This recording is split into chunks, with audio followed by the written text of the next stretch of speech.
So behind me is the oldest city hall that is still a city hall in America. It was built between 1810 and 1812, and originally the architects came up with this big ornate plan. Problem was, it was way over budget. They wanted the whole thing to be constructed with a marble facade.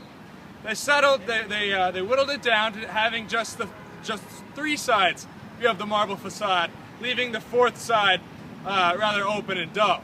I thought that this was fine because north of here, it was kind of the boondocks. It was just farmland, peasants lived there. Nobody really cared north of here. It was south of here where all the important people would come up to City Hall.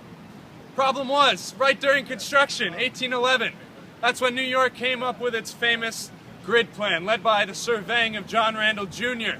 This was a mark of urban ambition. Unprecedented, never seen before. It was at that time saying, yeah, right now we're just this one little blip of Manhattan, but we expect this city to grow miles, tens of miles upwards, north of here. And sure enough it did, and sure enough it was one of the most brilliant plans ever of urban planning. That doesn't change the fact that the north side of City Hall was still very dull compared to the other 3 sides. Now, this City Hall has seen some great mayors, some bad mayors, and more than anything, probably the most corrupt mayor in American government history.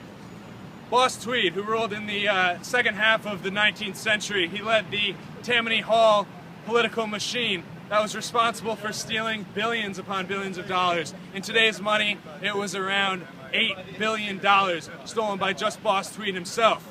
Probably the most glaring example of how he did this stands behind City Hall. It's the Boss Tweed Courthouse. Now, when he built this courthouse, it was expected to cost $350,000.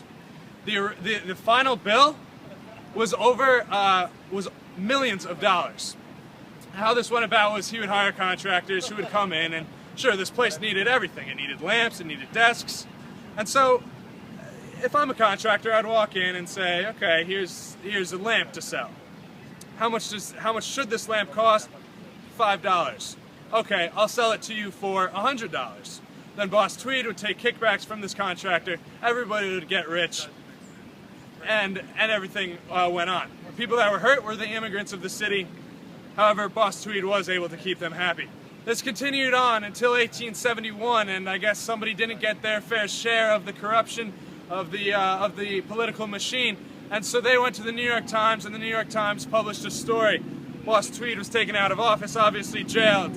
He got out of jail, ran off to Spain, was captured there, and died in jail many years later. Now, obviously, the corruption has gone way down in New York, in the New York City mayor's office.